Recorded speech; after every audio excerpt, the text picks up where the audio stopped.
तृणमूल कांग्रेस के विधायक हुमायूं कबील के बयान पर राजनीतिक हलचल तेज हो गई है।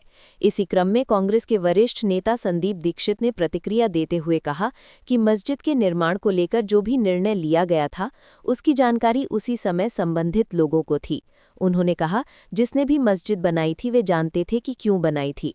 उस स्थान पर बनी मस्जिद को कभी बाबरी मस्जिद के नाम से औपचारिक रूप से नहीं जाना जाता था, बल्कि ये एक आम प्रचलित नाम था जो समय के साथ लोगों के बीच चलता चला गया। अब वो ढांचा वहाँ मौजूद नहीं है। ऐसे में कोई मस्जिद बनाना चाहता है या नहीं बनाना चाहता, ये पूरी तरह से धार्मिक मामलों से जुड़ा निर्णय है और इसे राजनीति से जोड़कर नहीं देखा जाना चाहिए। संदीप दीक्षित ने आगे कहा कि देश में धर्म और राजनीति को अलग अलग रखना आवश्यक है, क्योंकि धार्मिक संरचनाओं का निर्माण या पुनर्निर्माण समुदायों की आस्था और परंपराओं से संचालित होता है, न कि राजनीतिक दबावों या बयानों से। उन्होंने जोर देते हुए कहा कि किसी भी धार्मिक स्थल से जुड़ा फैसला संबंधित समुदाय और धार्मिक नेतृत्व का होता है। उन्होंने ये भी कहा कि देश में पहले से ही संवेदनशील मुद्दों को लेकर काफ़ी बहस और तनाव मौजूद है, इसीलिए नेताओं को ऐसे बयानों से बचना चाहिए जो समाज में अनावश्यक विवाद या गलतफहमी पैदा करें। आस्था का मसला आस्था का है, इसे राजनीतिक भाषणों का आधार बनाना ठीक नहीं। समाज को जोड़ने वाली बातों पर ध्यान दिया जाना चाहिए, उन्होंने कहा। इस पूरे विवाद के बीच राजनीतिक गलियारों में बयानबाजी जारी है, लेकिन संदीप दीक्षित का ये रुख स्पष्ट करता है कि कांग्रेस इस मुद्दे को धार्मिक निर्णयों की स्वतंत्रता के दायरे में देखने की पक्षधर है, न कि राजनीतिक मंच पर उठने वाले एक और विवाद के रूप में। कांग्रेस द्वारा 14 दिसंबर को रामलीला मैदान में विशेष जांच मांग मुद्दे को लेकर विशाल रैली आयोजित करने की घोषणा के बाद राजनीतिक बयानबाजी तेज हो गई है। इसी कड़ी में बिहार सरकार के मंत्री अशोक चौधरी ने कांग्रेस पर तीखा हमला बोला है। अशोक चौधरी ने कांग्रेस की रैली को पूरी तरह निरर्थक करार देते हुए कहा कि इस रैली से क्या फर्क पड़ने वाला है, वोट चोरी कोई मुद्दा नहीं है। जब इनकी कांग्रेस और विपक्ष की सरकार हिमाचल प्रदेश, कर्नाटक, तेलंगाना और पश्चिम बंगाल में बनती है, तब इन्हें वोट चोरी दिखाई नहीं देती, लेकिन आज इन्हें हर जगह वोट चोरी दिख रही है। ये लोग अप्रासंगिक हो चुके हैं और इनके मुद्दे भी अप्रासंगिक हो चुके हैं। देश की जनता इन्हें स्वीकार नहीं कर रही।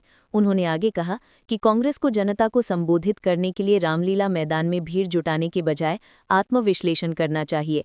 उन्हें ये समझना होगा कि आखिर क्यों कांग्रेस का प्रभाव इस पूरा काऊ बेल्ट यानी हिंदी भाषी राज्यों में लगातार कम होता जा रहा है। रैली करने से कुछ नहीं होगा। कांग्रेस को अपनी गिरती राजनीतिक ताकत के असल कारणों पर गंभीरता से विचार करना चाहिए, चौधरी ने कहा। अशोक चौधरी के इस बयान ने एक बार फिर एनडीए और कांग्रेस के बीच की खाई को और गहरा कर दिया है। जहां कांग्रेस एसआईआर मुद्दे को राष्ट्रीय स्तर पर उठाकर केंद्र सरकार पर दबाव बनाने की कोशिश में है, वहीं सत्तारूढ़ गठबंधन के नेता इसे विपक्ष की नारा भाषण राजनीति बता रहे हैं। राजनीतिक विश्लेषकों का मानना है कि कांग्रेस की ये रैली एक ओर जहां विपक्षी एकजुटता को दिखाने का प्रयास है, वहीं अशोक चौधरी जैसे बयानों से स्पष्ट है कि सत्ताधारी दल इसे महज एक राजनीतिक नौटंकी के रूप में देख रहा है। 14 दिसंबर को होने वाली ये रैली किस हद तक जनता का ध्यान आकर्षित करेगी, ये देखना दिलचस्प होगा। राजधानी में प्रदूषण के खिलाफ जारी वार को तेज करने के उद्देश्य से दिल्ली की मुख्यमंत्री रेखा गुप्ता ने एक नया बड़ा कदम उठाने की घोषणा की है।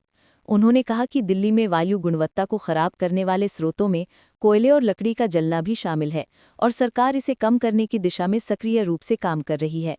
रेखा गुप्ता ने कहा कि दिल्ली की प्रदूषण के खिलाफ लड़ाई में सरकार ने एक और सकारात्मक कदम उठाया है। कोयला और लकड़ी का जलना प्रदूषण के स्रोतों में से एक है। इसे रोकने के लिए हमने फैसला किया है कि दिल्ली की आरडब्ल्यूएस को 10,000 इलेक्ट्रिक हीटर वितरित किए जाएंगे। लोगों से अनुरोध है कि वे सर्दियों में गर्मी के लिए लकड़ी न जलाएं, क्योंकि इससे प्रदूषण बढ़ता है। मुख्यमंत्री ने ये भी कहा कि दिल्ली को प्रदूषण मुक्त बनाने की दिशा में सरकार के प्रयास तभी सफल होंगे जब नागरिक इसमें सक्रिय रूप से भाग लेंगे। दिल्ली का हर निवासी इस प्रयास में योगदान दे, ये सिर्फ सरकार की जिम्मेदारी नहीं बल्कि हम सभी की सामूहिक जिम्मेदारी है, उन्होंने कहा। उन्होंने बताया कि सरकार इस अभियान से हर आरडब्ल्यूए को जोड़ने की योजना बना रही है। न केवल उन्हें इलेक्ट्रिक हीटर दिए जाएंगे, बल्कि जो आरडब्ल्यूएज इस पहल को सफल बनाने में उत्कृष्ट प्रदर्शन करेंगे, उन्हें सरकार की ओर से सम्मानित भी किया जाएगा। विशेषज्ञों का मानना है कि सर्दियों में तापमान गिरने के साथ ही राजधानी में लकड़ी जलाने की घटनाएं बढ़ जाती हैं, जिससे एक्यूआई में तेजी से गिरावट आती है। सरकार की इस नई पहल का लक्ष्य नागरिकों को स्वच्छ विकल्प उपलब्ध कराना और प्रदूषण बढ़ाने वाली पारंपरिक गतिविधियों को कम करना है।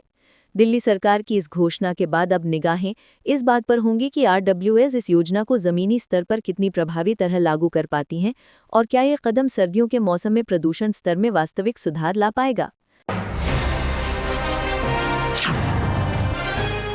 तृणमूल कांग्रेस के विधायक हुमायूं कबीर के हालिया बयान को लेकर सियासत गर्मा गई है। इस पर बीजेपी नेता यासिर जिलानी ने कड़ी प्रतिक्रिया देते हुए टीएमसी और उसके नेतृत्व पर तीखे आरोप लगाए हैं। उन्होंने कहा कि बाबर या बाबरी मस्जिद का मुद्दा उठाना सिर्फ अपीजमेंट यानी तुष्टीकरण की राजनीति का हिस्सा है, जिसका कोई राजनीतिक लाभ टीएमसी को नहीं मिलने वाला।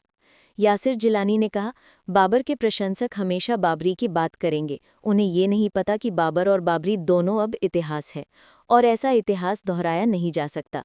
अब इन बातों का कोई अस्तित्व नहीं है। उन्होंने दावा किया कि टीएमसी के भीतर भारी उथल-पुथल चल रही है और पार्टी को इस बार बंगाल की सत्ता हाथ से फिसलती दिख रही है।